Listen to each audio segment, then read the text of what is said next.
Nancy वेक का जन्म New Zealand में हुआ था। एक ऐसा देश जो विशाल और खूबसूरत नज़ारों और साहसी लोगों से भरा है।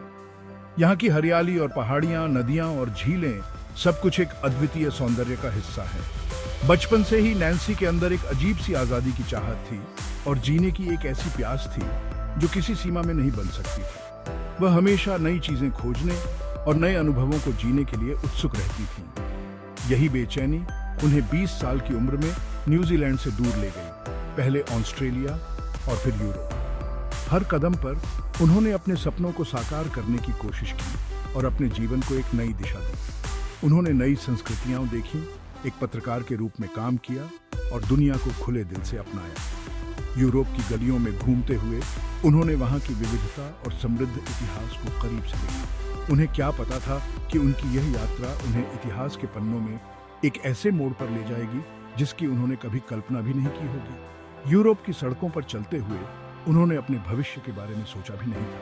1930 के दशक में यूरोप बदलाव के कगार पर था।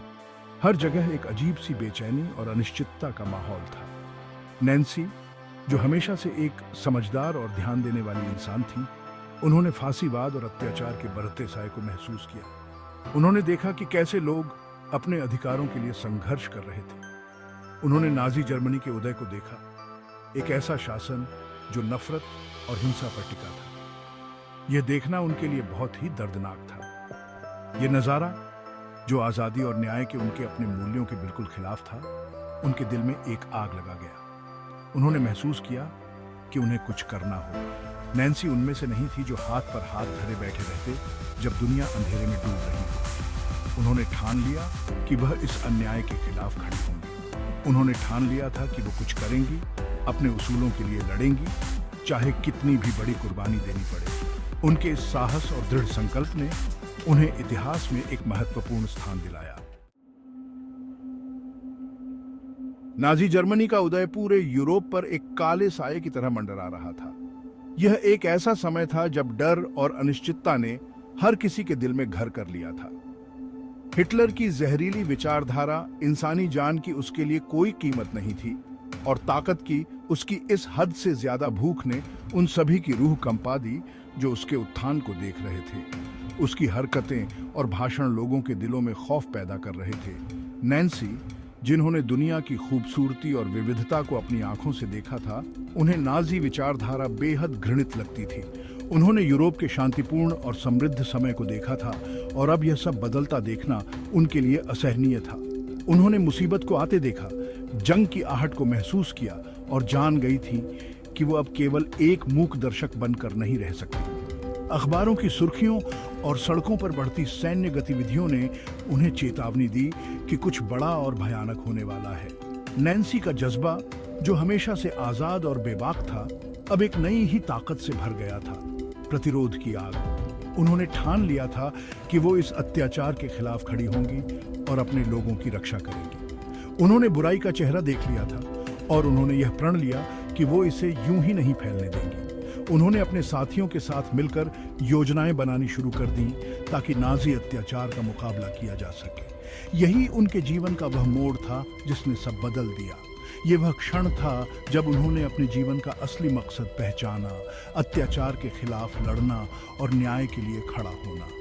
वह बेचैन रूह जो कभी दुनिया को घूमती थी, अब एक गहरे कर्तव्य की भावना से प्रेरित थी। एक ऐसी दुनिया के लिए लड़ने का प्रण लिया था जो अत्याचार से मुक्त हो। उन्होंने अपने भीतर की शक्ति को पहचाना और उसे सही दिशा में लगाने का निर्णय लिया। यही वह पल था जब नैन्सी वेक को अपने जीवन का मकसद मिला, विरोध करना, चुनौती देना और एक ऐसे महाद्वीप की आत्मा के लिए लड़ना जो विनाश के कगार पर खड़ा था। उन्होंने अपने साथियों के साथ मिलकर एक मजबूत प्रतिरोध आंदोलन खड़ा किया जो इतिहास में अमर हो गया। जैसे ही नाजियों ने फ्रांस पर कब्जा किया, फ्रांस के लोगों के लिए एक अंधेरा युग शुरू हो गया। नैन्सी को अपना मकसद मिल गया। उसने अपने दिल में एक दृढ़ संकल्प महसूस किया, एक आग जो उसे आगे बढ़ने के लिए प्रेरित कर रही थी। वो फ्रेंच रेजिस्टेंस में शामिल हो गई, जो आम नागरिकों का एक गुप्त समूह था जो अपनी जान जोखिम में डालकर अपने देश को आजाद कराने के लिए लड़ रहा था।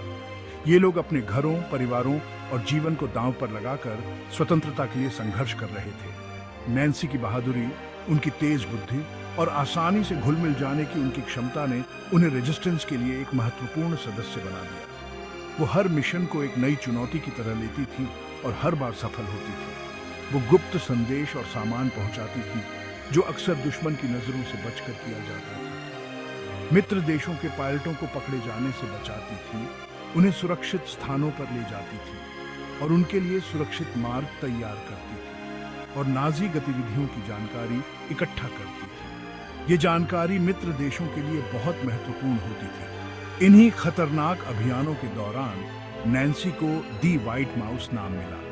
ये नाम उनकी चपलता और दुश्मन की पकड़ डीडीएच से बच निकलने की उनकी क्षमता को दर्शाता था। गेस्टापो, हिटलर की कुख्यात गुप्त पुलिस उन्हें पकड़ नहीं पा रही थी। वो हर बार उनके हाथों से फिसल जाती थी। वो एक भूत की तरह थी, हवा का एक झोंका, हमेशा एक कदम आगे। उनकी चालाकी और साहस ने उन्हें दुश्मन के लिए एक पहेली बना दिया था। वो उन्हें बस इसी कोड नाम से जानते थे, जो उनकी आंखों के सामने से गायब हो जाने की क्षमता का प्रमाण था। उनकी हर हरकत एक रहस्य थी। उन्हें क्या पता था कि जिस औरत को वो इतनी बेरहमी से ढूंढ रहे हैं, वो जल्द ही उनके सबसे बुरे सपने बनने वाली है। नैन्सी की कहानी साहस, धैर्य और स्वतंत्रता की अदम्य इच्छा की कहानी है।